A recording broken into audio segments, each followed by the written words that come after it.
We are exactly 3 weeks out to the end of the legislative session, and both chambers are still hammering away at the budget, the big ticket item education, and it is still undecided. Our Capitol reporter Haley Wager hearing from the governor, who says he remains optimistic.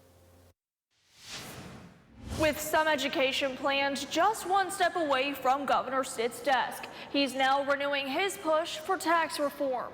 Another week of session passed. Now there's another push from the governor to pass his priorities before session ends. I've been really clear that we have to get tax cuts done and we have to get school choice done. A tax credit bill is one step away from Stitt's desk, but there hasn't been much agreement on public school funding plans or teacher pay raise. We're still back at the table kind of discussing those things. The Senate hasn't voted on the governor's or House's education plan, and the House is holding the tax credit bill until the Senate passes their public school funding plan. But Stitt is staying optimistic that a compromise is close. We all want to give teachers pay raises. We all want to invest heavily in education this year. While education plans are up in the air, Stitt is shifting the conversation to tax reform. We literally have $6.2 billion in savings right now.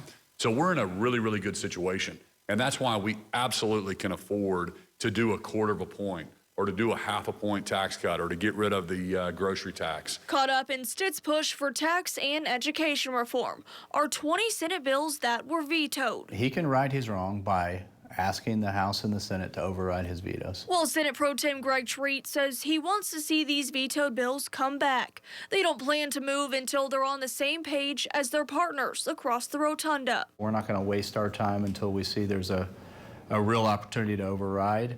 For those vetoed bills to be brought back, they each have to be passed with a supermajority vote in both chambers. At the Capitol for Oklahoma's Own, I'm Haley Wager.